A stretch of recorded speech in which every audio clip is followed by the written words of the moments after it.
Hi everyone. And actually there are many of you, so the room is crowded. I'm glad to welcome everyone. Today we're going to speak about Top 10 Linux artifacts when investigating into the incidences. My name is Lana. Let me say a few words about myself. I started as a kind of an rookie in the cybersecurity area. After that I worked for 3 years in the best SOC department, and then I was brought up actually in EU as a specialist in the forensic department. This is one of the best teams I had to work within the whole period of time. Now I'm working for Angara, and so I've selected that not by accident. So let's get back to the topic at hand. First of all, we'll speak about what we're going to do if we run into certain suspicious activity in a live system, and then we'll speak about with the top 10 artifacts that we're going to look at in the system, what we're going to do about that, and this is how we're going to analyze that. In essence, this slide was generated after some time ago. I, as a specialist, was asked in a series of interviews. For instance, we have a system and what commands you are going to put in and set the priorities. So these are the commands, not in the range of priorities, because as security guys, you have to set priorities on your own. But nevertheless, this is my best practice. If we look at that, some of the parameters, I may not even say what they're responsible for, because actually I put them just when I work. So let me focus on tail and ITA. Linux, in essence, this is just a combination of files. All these files could be considered the way which is most convenient for you. You have to know the syntax very well, and you can use that anywhere. You have to be capable of Googling and grep. This is what you have to use widely. Another thing I would like to specify, all the commands have a lot of functionality. LSOF, for instance. Verbose does a very detailed command, but you can look at the different files from a different angle. We can actually use not only the extension of the file and just the naming of the file, but we can look at the time of the modification, and bear in mind our timing of the incident start. This is when we can actually look for the timestamps, but there are certain peculiarities, and we as a specialist in terms of incident response and forensics have to bear in mind that timestamps in EX3 is non-existent. It emerged only in EX4, and there are some peculiarities to that as well. But we know that we have StatX, stack extended, which by default is being used or may not be used, and in addition to that we can install iStat, which goes on with the toolkit, but you will have to install that separately. Next, how it all looks like. You probably know that command very well, and I will not go into much details, but you see that there is a tree and it gives us a lot of information. Always, and I will keep saying that when we look for certain information in the system, we would be looking for anomalies, but there is no one-size-fits-all anomalies. Now for every system would be unique. You know that this user should not go to that house, for instance. As a security guy, you have to look at that. And you know that, for instance, PDTY should not go there, or TTY should be used in order to go to that host. And let's look at that. You look at the process trees and other things as well. That's a list of the latest users, and we see 4 anomalies. We look at every parameter, whether this is a pseudo-terminal, the time of the session, and other things. And sometimes you can just have a look at when the session was created. You know that malicious criminals work only at night, and we'll look at that as well, and the hosts, where they came from, or the sessions again. I love that command, and always I keep smiling when I see that, because I remember that when I started my career in SOC, because Plunto associated with Mickey Mouse. Therefore, I remember that correctly, how I actually can remember those 5 to 6 letters. And again, we look at different figures. Not always there are abnormal connections when it goes from external source. We have to understand what is going on in the system. For lazy guys, that's a website. If we are too lazy to read manuals and you see a command with dozens of letters, well, just type in the command which you do not know. The essence of that is that not only it would digest the manual, but also you can break it down into cycles, and it can search by cycles. I do not recommend to put the bash cycles, but nevertheless. So, for instance, an incident takes place. What files we have to pay attention to most likely when an incident takes place? From the very beginning, we would get some basic information. For instance, would be told that there is a host and IP address, but as specialist, we have to make sure that this is really a host, how many network interfaces it has, and what time is there, because further on we're going to use that when we're going to look at logs, because they're application logs, and we have to bear in mind that they can log that differently. So these are the files that we pay attention to, and I try to make a list bigger, but you have to remember that everything depends on the distribution. Either Debian or Red Hat or something like that. Apart from the fact that we're getting information about the system, time zone, mounted file systems, network routes, I would recommend to you to collect the data about the processes folder. Why? Because it would contain the commanding lines of the processes. It would be needed in order to analyze the file that was erased but deleted where the process was still there on.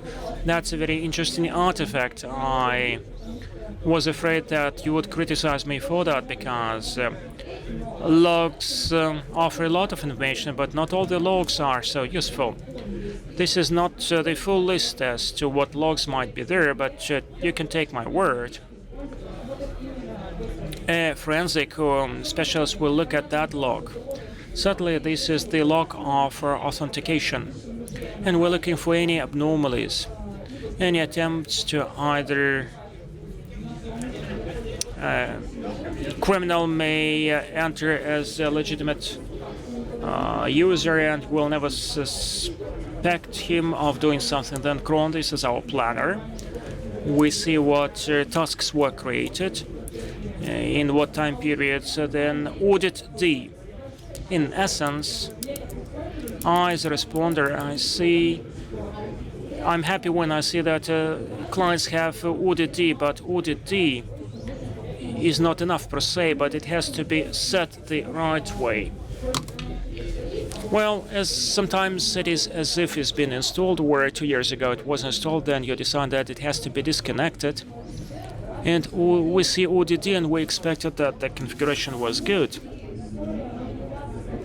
And how you manipulate the packages. Well, why this is so important. All the time we are checking what has been installed on the system, but let me draw attention to these directories. I once had a case when there was nothing suspicious on the host. When we investigated into the incident, for 2 days we were looking for what happened. Then it turned out that on one of the hosts, throughout a month, there was just nlan installed. So nothing took place there, but Now, when we saw that timestamp, it helped us to investigate into the whole event, shell history. I would refrain from any comments, sadly. It's always very useful to know what the users are entering. We have to understand, actually, what the administrator would put. And I highlighted that in red. This is my personal pain.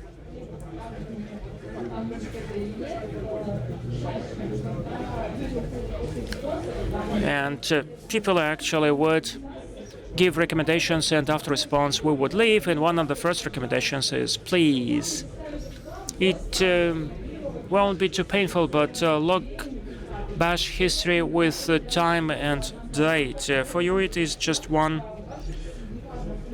command line, but then it would be gratifying very much. Sometimes the commands look very nice, but then you would never know what was introduced there, and the forensic guys would suffer trying to discover actually what happened, what really happened and when. Just one command makes life easier for everyone, including for you when you investigate into your internal events or incidences. A file system, that's also another cool system. In Windows we have NFT, an artifact with metadata, but in Linux we can do the same actually. For instance, we don't have any specific file which would contain all that information, but we can generate that on our own, making timeline and analyze that to identify certain suspicious things. In particular, for instance, analyzing the file system, we can draw attention to what? The recently edited files, and recently edited files now, and when the incident took place. Some hidden files, and hidden files may be hidden by the system, but the malicious guys also take advantage of that. Some links, we have to look at what they are leading to. We might suspect uploading certain information or downloading certain information, and always will look at the extension, what the file is doing there, what it is allowed to do, and whether actually it has some extra rights. And if there are certain extra rights, for instance, we have see to it, are we sure that we did it, not the malicious guy? Next, let's have a look at the user accounts and what is going on there. First of all, we try to understand how many users we have, what rights they have, whether they all administrators, because very frequently I see that, for instance, we have added a user. Let's give him the ample rights because they have to do one command. Don't do it like that.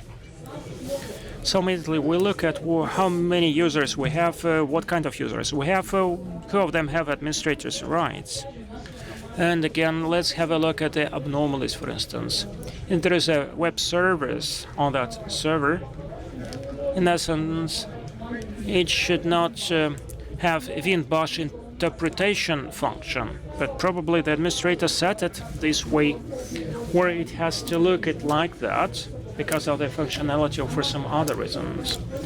And the criminals may take advantage of that. After that, we can check whether it should work like that. And quite often I look at SVD Shadow to see whether there was Z1234 password, because if it was there, then probably the criminal looked at that this way and selected the key to that. And last but not least, in terms of the users, we look at their home catalog, home directory. Just the files, what files are there, and again, where they change somehow. And whether this person is knowledgeable about what is there. Open source, so public-facing applications. Linux is about the server infrastructure. And this is about the services which are available from internet. Now we actually are moving to the user working stations, but every time we do a response, we have to understand how many hosts we have on the internet and why. Are they all covered and how it all works?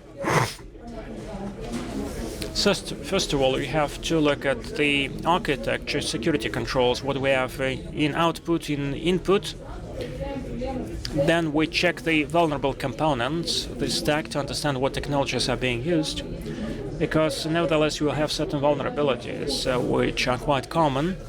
Or you may just Google that, because again, that's on the internet, it might be vulnerable, why not? And then it would be easier for us to change that, to check that. Then we look at configuration logs. And there are some other nuances depending on what service we have there.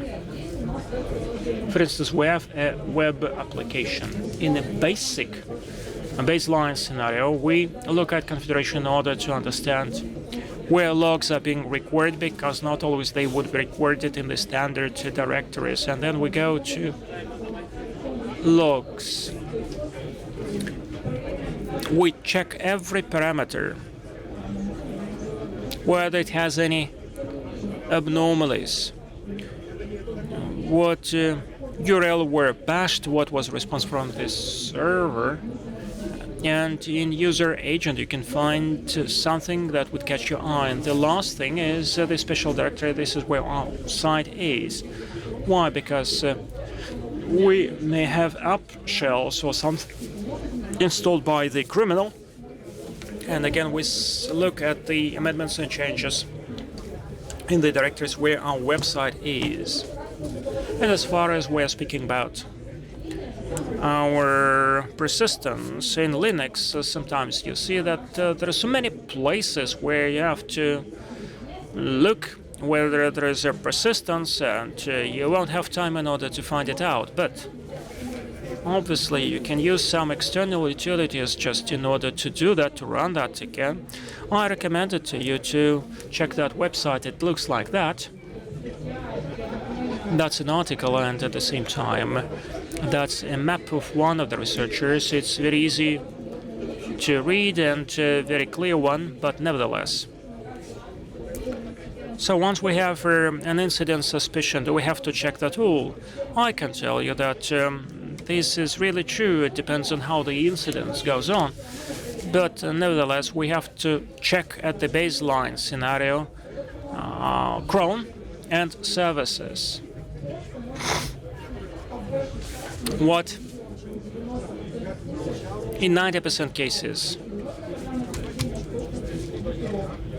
this is typical of the malware and the groupings. This is how it looks like, and although I had to draw an example, and for instance, when speaking about services, I love Gremlin Wolf or Old Gremlin groupings.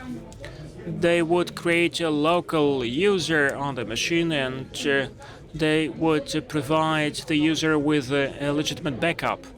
And at first glance, actually, it looks like a user, a regular user. But nevertheless, along with that, they would create a service with the same name. So that's a text, and below you can find a binary. So two services are malicious, and certainly this one catches your eye, but here it's more difficult. So malware is running there, and you cannot understand that certain binary there is doing some malicious activity. You have to know what service is responsible for what. Cron. The examples are much simpler, easier. You can always notice, at least in the cases that I have drawn, that would catch your eye. But as yesterday we looked at the report, the examples are not like that. So here we see immediately that it would check with the external resource, and B64. This looks very suspicious, but in the admins actually may check the availability of the external resource or download certain files on a permanent basis, but nevertheless, we know what administrators are doing, but here we have only question marks. That's again another quite interesting picture that we see. Configuration, as I mentioned more than once, that nevertheless we should imagine how this or that service works. The same is true for that. You don't have to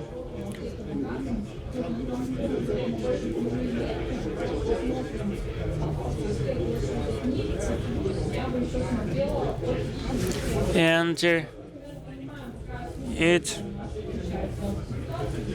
they actually are looking for authentication, etc., and whether it works the way it had to be. So the next artifact, I'm speaking not about some graphic interface or browsers or anything like that.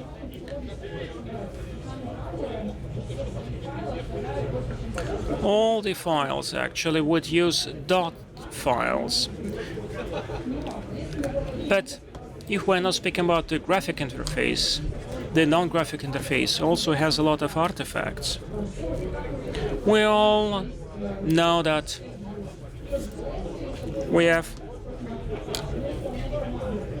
we can execute commands. There is a Midnight Commander. This is a file manager, and we look directly at the files.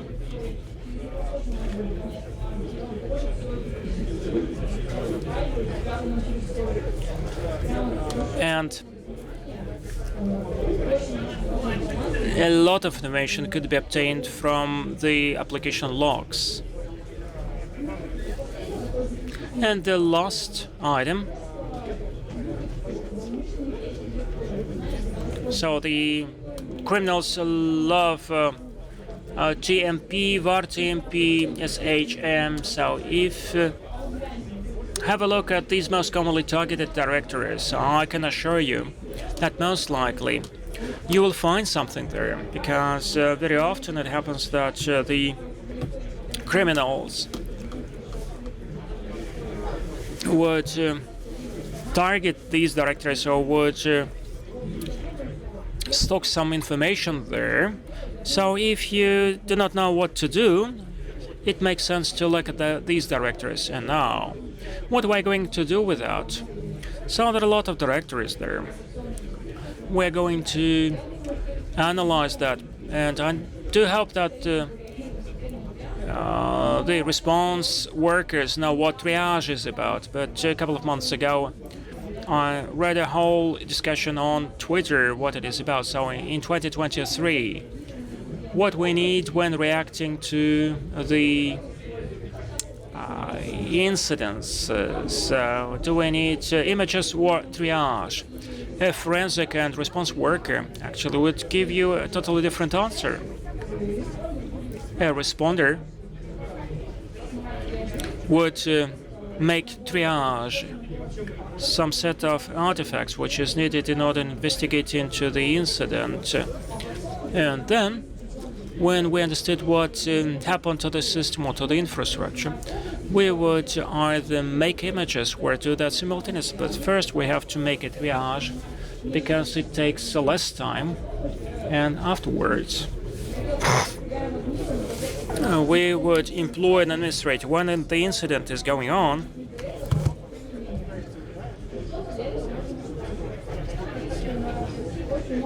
So in essence, there are lots of handmade and in-house scripts, and for instance, you may have the same list, and you may actually use that patch script.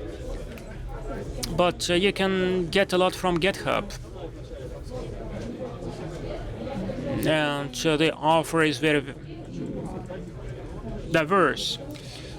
Kitscale is a good option. It's not only collects what I mentioned above, but also it would archive that very easy and would unzip that very well.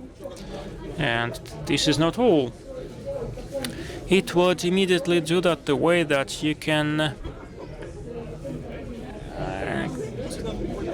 you will avoid doing a double work. There are certain nuances because it all works not ideally, and nevertheless you will have to change something, to update something, but nevertheless you will not have to make that from scratch, and that's great.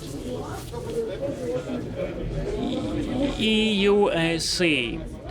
UAC also, that's a good thing because it collects everything, but there is a nuance. In essence, this is just a binary which you can find from GitHub, and this is at your risk, is at your discretion. Either you see what it is doing, you reverse that, or you trust it and use it per se. So you see that it doesn't do anything specifically, and so let it be. Or actually do the full analysis, and after that you can use that. So how we collect that? For instance, if we triage that, in some few cases it makes sense to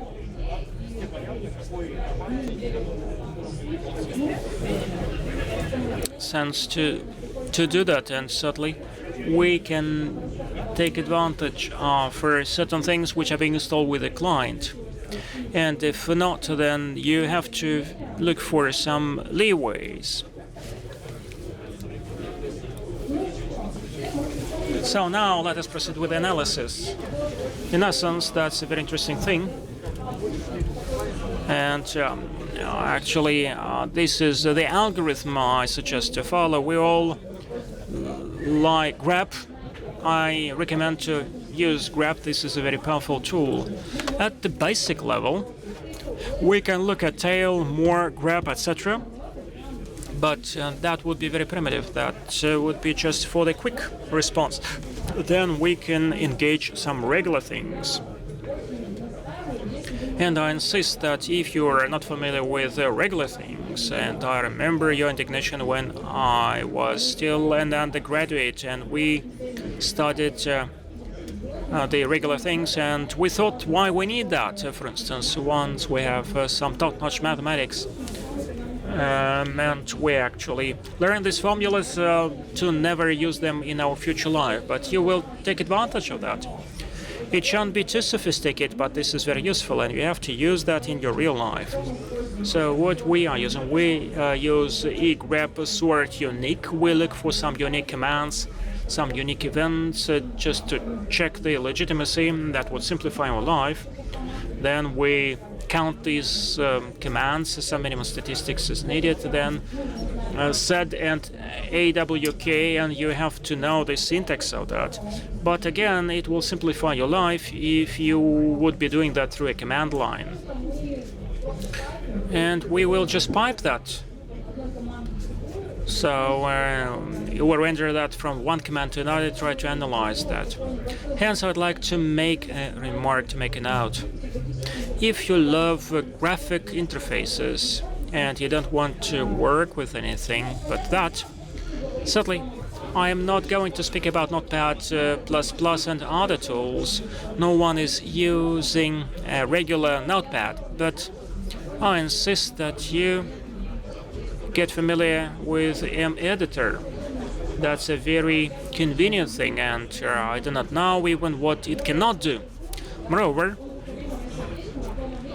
I fell in love with that when at the latest incident, the malicious guys, along with the tool, they killed that editor because it actually helps to analyze the files 1 GB and bigger ones, and it can do a graphic way. So, and I thought that if actually the malicious guys uploaded that on the compromised directory, so it's a token of something good.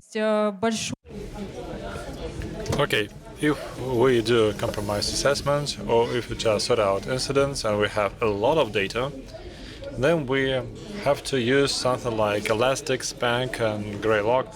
So whatever, something which is dear to your heart. I can remind you that Elastic, the way it is, well, you don't necessarily go to write some huge config. You can try some basic things which are provided by Elastic because it has a lot of group patterns for it, and it can do most of the things on its own. And another important thing, quite recently, I found a tool through Twitter called ChopChatGo, and I think that forensic experts and responders know the Hayabusa thing, which sends all the logs to the rules with the CSV, with some rules, with some understanding of what was going on and what will be easier to analyze, so it will give you some kind of trigger. So this tool works the same way, but it is based on Linux logs. With the only thing is that the developer hasn't yet made any external file analysis, so he cannot give it things taken from another host. So it only works on the machine. Well, frankly, I don't know. Well, there are some other versions, some other tools, I think. Well, I'm just using the tools I have, but if you have good references, I'll be glad to have a look at them. And the final stage, I would say, goes like that. Well, I wouldn't say that this is top-notch, but still we come to some small automation scripts, so we understand that this is something we have seen for the first and the second time. Okay, we don't like doing it with our hands and wrap everything, and so we script it. How do you script it? We can use Python, we can use Apache, we can use any other high-level language. Well, frankly speaking, I really like Bash. Well, maybe someone will enjoy PowerShell for this, just bringing the logs from links on PowerShell. I don't think it really matters. You can do whatever is convenient and quick for you. The important thing is for you to understand what you are doing and why you are doing this. Thank you, it's been quick. That's it. Thank you very much.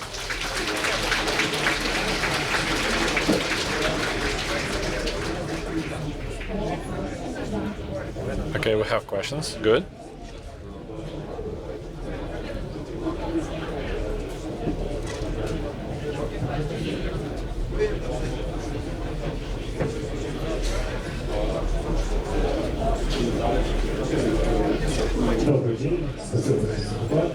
Hello, thank you very much. In Linux, there are many tools to saying the stack. So, if the threat actor is very careful, changing the files and removing history, so what shall we do? Okay, this is a very good question, and I keep it in mind.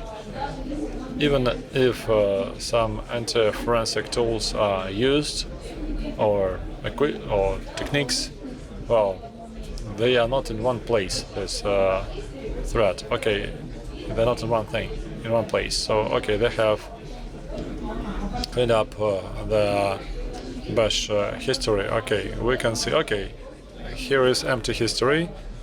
So that means that some other things might have happened somewhere else.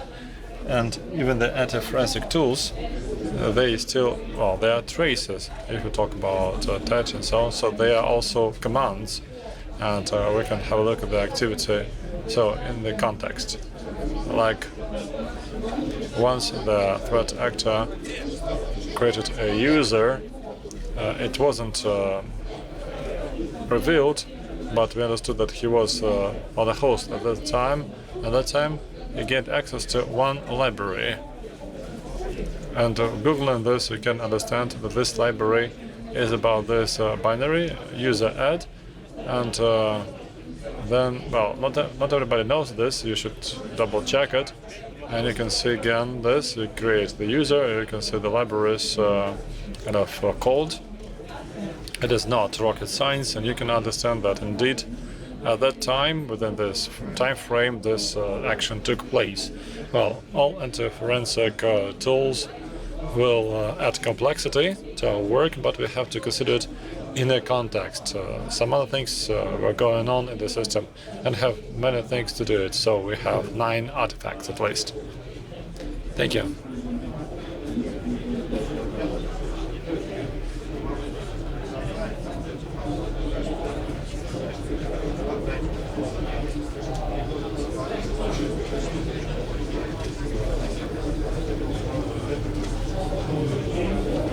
Hello.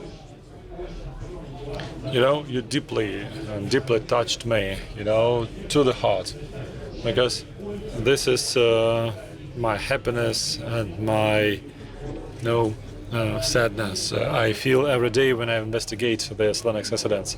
Once I understood that I didn't have any questions, so maybe I could say a few words, so some comments. So now I'm using scripts, my own scripts, and I understand one thing which has simplified writing script is the well-known ChatGPT. Why so? Because it is very good at commenting codes, adding modules in terms of syntaxes, and I used it to put down a few regulars to find web shells. And you can also use them, these rules, to find system calls, for instance, you haven't mentioned. And there are some differences in DSXi hosts. So the same Linuxes, they have different logging forms. That's why for them you need some kind of templates. So how to deal with this abnormal systems, Linuxes, or Linux-like systems like MIPS and so on, where we have to log in and aggregate and analyze events, and so what are the tools which can be used? Okay, talk about system calls. If I got you right, we can use audit D. It deals with system calls. And one thing to mention is that, well, clearly I have mentioned 10 artifacts, and this is not the whole story indeed. So sooner or later we see, okay, we have to look here and there, and these are the 10 things, the 10 top places where everybody looks, first of all, for Linux, and for more rare cases, so we have some other specific features and subtleties, so we should pay attention to the context. I cannot just, with the top of my head, give you some other tools for log and so on, but it has history again, so we can have a look. I remember we had an incident, the threat actor just couldn't run anything on the host because he had a command interpreter, Ben Bash, and he went to a host where it wasn't allowed, but the script stayed, and we could understand when it appeared, what was happening, and we can understand the context. Okay, another small comment on the library when you determine the system calls. AD is a preload. Well, so most of userland rootkits use this library to hide from LSOF, from PSEUX, and so on and so forth. So even the TCP dump, so you can conceal from what's the dump traffic. So you can conceal the file from, so you can redirect the system call, like div read or file read, so you can ban access to specific files. So the presence of this library and the use of this library often means that the userland rootkits are being used. That's why I would add the use of this library here. And I had this, by the way. Do you remember the slides when we talked about persist as a whole? So I talked about the key things you should pay attention to, cron and services, but in that mind map I had this thing and Replit was there. Okay, thank you very much. Hello, thank you for your speech. Okay, you collected the files of network interfaces, which is good, but there is one issue there. So if you add interfaces through the APL livconf utility, we will not see it. So if we collect the system, we need to collect not only configs, but to also have the IP command and so on. Yeah, if you look at any triage approaches like that, well, they collect the files and they also make a small image of the system, and they have the host name, that stat, and other commands to bring it all to one file. So it is unavoidable. Apart from the files, we also gather the things going on in the system now. Okay, just a clarification. Indeed. So you shouldn't forget. Sure. And these changes will disappear when you reload, which is for the benefit of the wrongdoers. Well, yeah, indeed. Indeed, we should gather this. Yeah, indeed. Thank you. Thank you for your speech.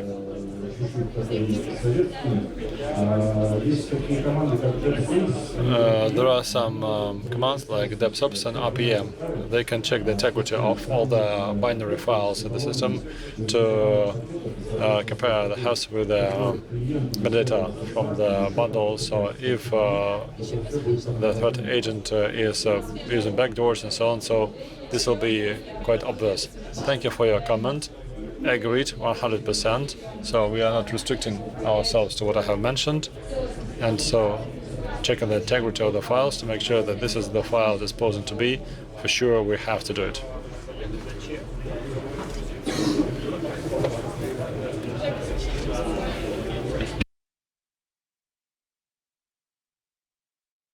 Hello, thank you.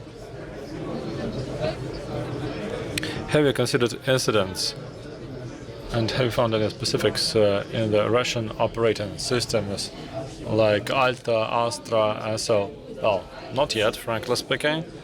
We haven't dealt with these operating systems.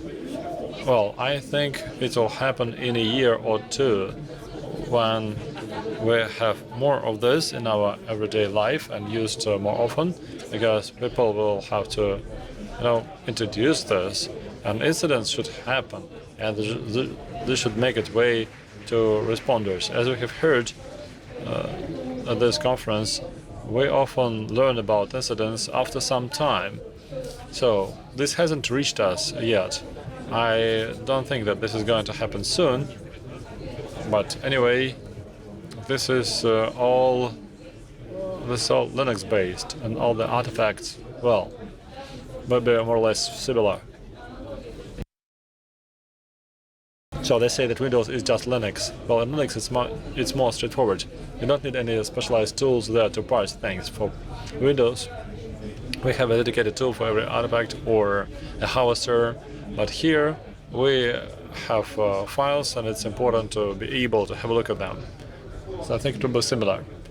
So you're not working proactively in this field? Not yet. Well, I'm a responder, so my job is to respond.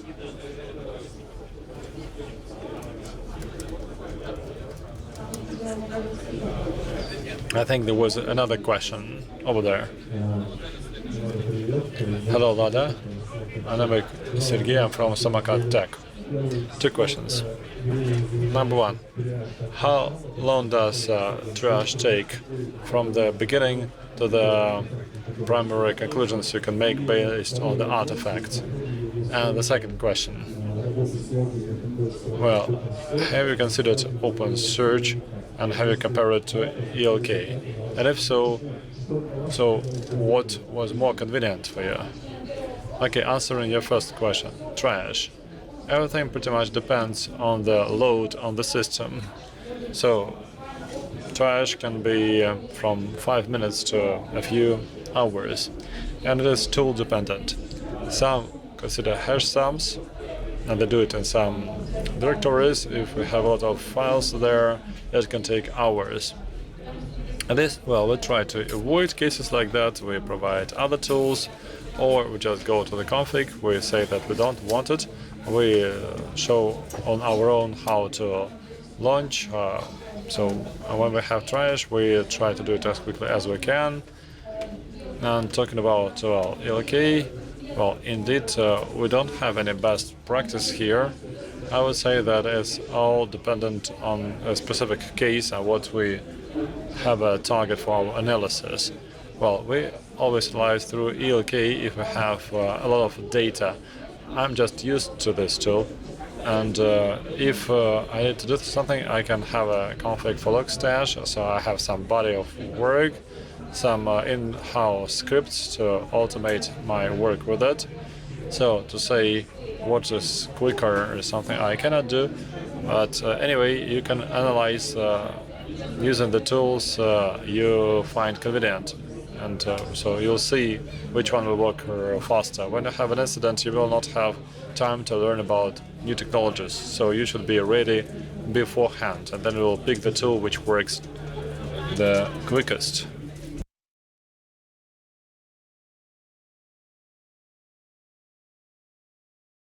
Well, thank you very much. I have nothing to add, but I have a question. So you use SVD shadow files, so you analyze them for password, and how do you do it? Well, if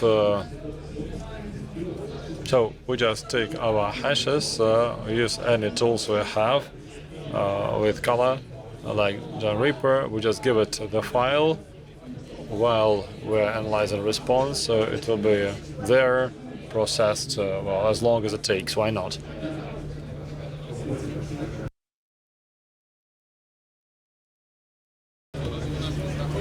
Hello. I have a philosophical question. Should a good forensic expert have the attacker's practice and know some nuances of using these things as an attacker? Thank you. This is a great question, and I heard it once when I was picking my path of a responder, and they asked me, would you like to join the red side and do this?